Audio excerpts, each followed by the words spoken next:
আসসালামু আলাইকুম।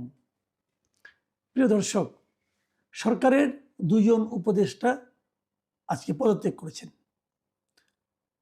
তারা দুজন ছাত্র উপদেষ্টা ছিলেন, মানে ছাত্র প্রতিনিধি ছিলেন, আসিফ মাহমুদ সজীব ভুঁইয়া এবং জনাব মাহফুজ আলম। তারা পদত্যাগ করবেন এটা শোনা যাচ্ছিল এই কারণে যে প্রধান নির্বাচন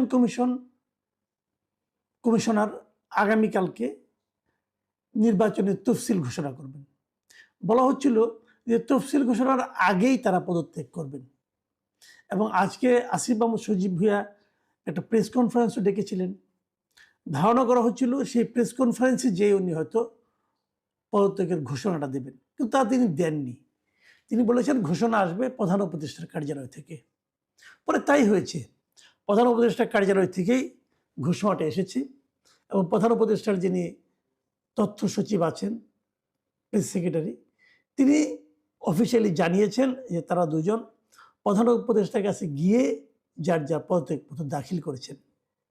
মজার ব্যাপার হলো, পদত্যাগ তারা করেছেন বটে, কিন্তু এটা কিন্তু আজকে থেকে কার্যকর হবে না। মানে কার্যকর হবে তফসিল ঘোষণার সঙ্গে সঙ্গে। মানে যদি তফসিল ঘোষণা আরও দুদিন পরে হয়, যদি পিছিয়ে দেওয়া হয়, তাহলে দুদিন পরের থেকে হবে। মানে যেই মুহূর্ত থেকে তফসিল ঘোষণা হবে সেই মুহূর্ত থেকে তাদের পদত্যাগপত্রটা কার্যকর হবে।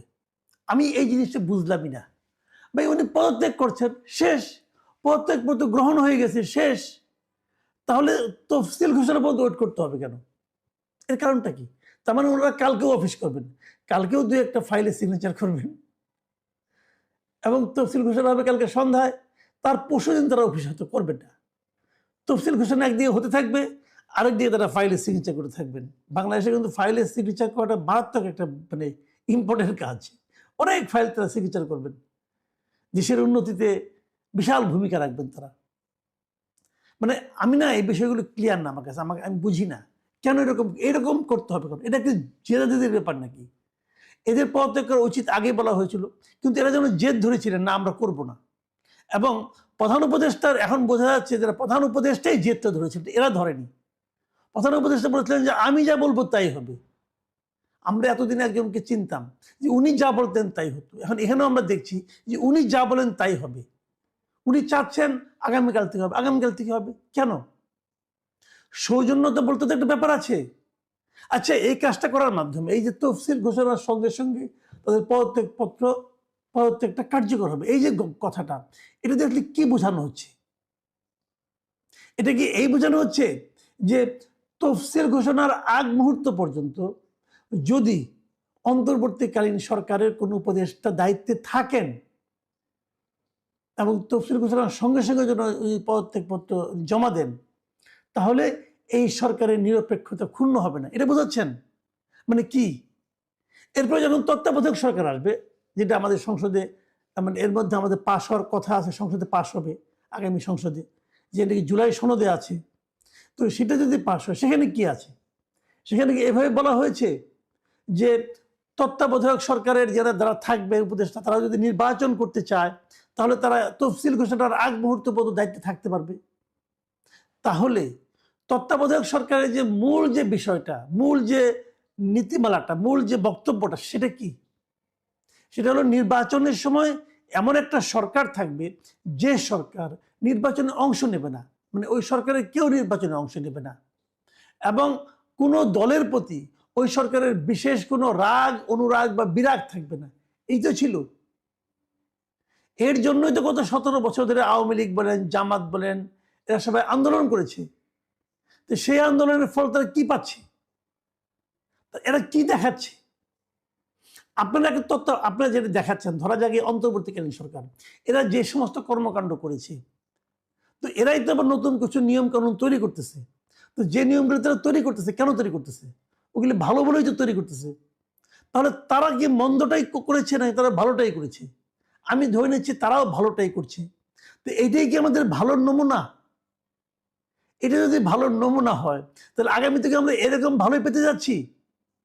যদি ওরকম ভালোই পেতে থাকি, তাহলে সেটাকে আপনি নিরপেক্ষ নির্বাচনের মানে পূর্ব শর্ত হিসেবে কিভাবে বিবেচনা করবেন? আমি তো করতে পারি না। এই আসিফ মাহমুদ সজীব ভুঁইয়া স্থানীয় সরকার মন্ত্রণালয়ের দায়িত্বে ছিলেন এবং উনি গত কয়েক মাসে বিভিন্ন এলাকায় বরাদ্দ ব্যাপারগুলিতে উনি যে এখান থেকে নির্বাচন করেন, ওনার যে এলাকা, এই সমস্ত জায়গায় বড় ওনার যারা বন্ধু বান্ধব আছে তারা যে সমস্ত এলাকা থেকে নির্বাচন করছে সেই সমস্ত এলাকায় তারা অন্য অন্য এলাকার তুলনায় অনেক অনেক বেশি বরাদ্দ দিয়েছে। কার টাকা দিয়েছে? সরকারের টাকা দিয়ে। ওনার বাবার টাকা দেয়নি, কিন্তু ওনার বাপের টাকা দেয়নি। ওনার বাপ বরং কন্ট্রাক্টারি করতে গেছিল, ধরা খায় পরে প্রত্যাহার করছে, প্রত্যাহার করে নিচ্ছে। তাহলে জনগণের টাকা উনি বিতরণ করতেছেন ওনার সুবিধা অনুযায়ী, আর পর আবার উনি আবার ইলেকশন করতে যাচ্ছেন। এবং সেটা হচ্ছে কি নিরপেক্ষতার একটা প্রকৃষ্ট উদাহরণ, মানে ডক্টর ইউনূসের কর্তৃক তৈরিকৃত নিরপেক্ষতার একটা ভয়ঙ্কর উদাহরণ হচ্ছে এটা। তো এই যদি হয় আমাদের দেশের নির্বাচন ব্যবস্থা নিয়ে, নির্বাচন নিয়ে, সরকার নিয়ে আমাদের চিন্তা ভাবনার প্রাপ্তি, মানে প্রত্যাশার বিনিময়ে এই যদি হয় আমাদের প্রাপ্তি, তাহলে আমরা আশাটা কার উপর করবো?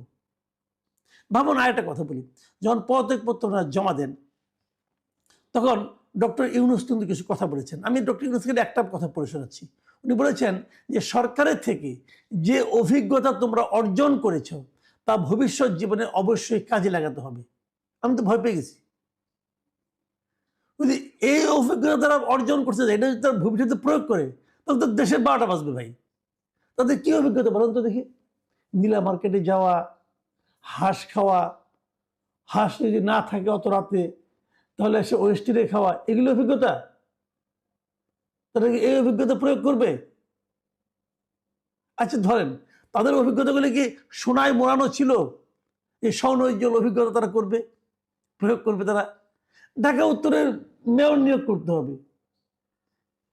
আসিফ মাহমুদ সজীব ভাই নিজে চিঠি লিখেছে ইয়াকে, মানে জনপ্রশাসন মন্ত্রণালয়কে নিজে চিঠি লিখেছে তাকে নিয়োগ দেওয়া হোক। এটা অভিজ্ঞতা? এবং যাকে নিয়োগ দিয়েছে সে তাকে খুব ভালো জানে, সে লোকের মধ্যে দুদক এখন তদন্ত করতেছে। 1 বছর হয়েছে মতো দায়িত্ব, এর মধ্যে এসে এগুলি শুরু করে দিয়েছে। উনি আবার হিজবুত তাহরিরও ছিলেন নাকি? তারপরে আসিফ মাহমুদ সজীব ভাই নিজেও কি ওই একই সঙ্গে ছিলেন, একই সংগঠন করতেন? এই সমস্ত প্রশ্ন করবে না? তাহলে আপনি কি করে জানলেন সে এত ভালো মানুষ? আচ্ছা ঠিক আছে, রাখেন। আর কি অভিজ্ঞতা অর্জন করেছেন উনি? অভিজ্ঞতা অর্জন করেছেন আগ্নেয়াস্ত্র নিয়ে বিমানবন্দরে ঢুকে পড়েছেন। ভালো কাজ ছিল, বলছে ভুল হয়ে গেছে। স্বরাষ্ট্র উপদেষ্টা আবার বলে এরকম ভুল হয়েই থাকে, যে লোকে চশমা নিয়ে ভুলে ঢুকে পড়ে, এইভাবে সে নাকি অস্ত্র নিয়ে ঢুকে পড়ছে। অস্ত্র মানে গুলি নিয়ে ঢুকে পড়ছে, এবং গুলি কিন্তু আগ্নেয়াস্ত্রের অংশ, ঢুকে পড়ছে। এই অভিজ্ঞতা। আচ্ছা, এই সমস্ত অভিজ্ঞতার বিপরীতে আমার একটা প্রশ্ন মনের মধ্যে খুব জাগছে, আমি এটা প্রশ্নটা করতে চাই আপনাদেরকে। আসিফ মাহমুদ সজীব ভুঁইয়া যখন অস্ত্র দুইটা অস্ত্র কিন্তু ওনার লাইসেন্স দিয়েছেন, তখন তো উনি একটা বিশেষ বিবেচনা লাইসেন্সটা পেয়েছেন। কি বিবেচনায়? যে উনি মন্ত্রীর পদমর্যাদা একজন ব্যক্তি, এই জন্য। আচ্ছা, অস্ত্র দুটো এখন কোথায়? যেই মাত্র সে কালকে পদত্যাগ করবেন, তারপরে অস্ত্রগুলির কি হবে? এগুলিকে উনি সরকারকে জমা দিয়ে দেবেন? এই অস্ত্রগুলি কি উনি নিজের টাকায় কিনেছিলেন নাকি সরকার কিনেছিল? যদি নিজের টাকায় কিনে থাকেন, এটাকে উনি কোথায় পেলেন? দুটো অস্ত্রের দাম কত ছিল? ওনার ইনকাম কত ছিল? আয় কত ছিল? এই সমস্ত প্রশ্ন কিন্তু আমরা করছি। উঠবে না, আমি এখনই করছি। শুনেছি ওনারা নাকি হিসাব জমা দিয়েছেন। হিসাব কার কাছে জমা দিয়েছেন? জনগণের কাছে হিসাব দিতে হবে। আমরা দাবি করছি এই 2 উপদেষ্টার সম্পত্তির হিসাব, স্থাবর অস্থাবর, ওনাদের কেবল না, ওনার পরিবারের হিসাব জনসমক্ষে প্রকাশ করা হোক, এটা আমরা চাই। পাশাপাশি যারা আগামীতে সরকারে আসবেন তাদের প্রতি আমার একটা আহ্বান আছে। সে আহ্বান হলো, এই যে উপদেষ্টা যারা আছেন এদের নামে এরই মধ্যে গত 1 বছরে আমরা যে সমস্ত খবর পেয়েছি বিভিন্ন জনের সম্পর্কে, আমার কাছে অনেকে খবর পাঠায় ভাই, যা পেয়েছি সেগুলো আমি আশা করবো আগামী যারা সরকারে আসবেন তারা এগুলি বিচার করে দেখবেন যে ওনারা আসলে কি করেছেন। বিশেষ করে শেষের 2-3 মাস, এটা তো খুব সিরিয়াসলি দেখা উচিত যে করেছেনটা কি। আমি কেবল 2জন ছাত্র উপদেষ্টা বলছি না, সকল উপদেষ্টার ব্যাপারে আমি বলছি বিচার করতে হবে। কারণ ওনারা কিন্তু সন্দেহের ঊর্ধ্বে নন। ওনারা যদি নিজের থেকে হিসাবটা আগের থেকে প্রকাশ করতেন তাহলে আমরা বলতে পারতাম সন্দেহের ঊর্ধ্বে। ওরা কিন্তু আগের থেকে বলেননি তাদের কি সম্পদ আছে, সম্পদের হিসাব প্রধান উপদেষ্টা নিজেও দেননি। কেন দেননি? সেই হিসাবগুলো আমরা চাই। আস্তে আস্তে কিন্তু যেতে থাকবে, এবং আমি সর্বশেষ এই হিসাবগুলো দেখতে চাই। আমরা বিশ্বাস করতে চাই যে জাতির ক্রান্তিকালে যে সরকার আমরা নির্বাচন করেছিলাম, যে সরকারকে আমরা দায়িত্ব দিয়েছিলাম, সেই সরকারটা সুচারুভাবে সুষ্ঠুভাবে সেই দায়িত্ব পালন করতে পেরেছে। যদি আমাদের এই বিশ্বাস বাস্তবায়িত না হয়, তাহলে তার যে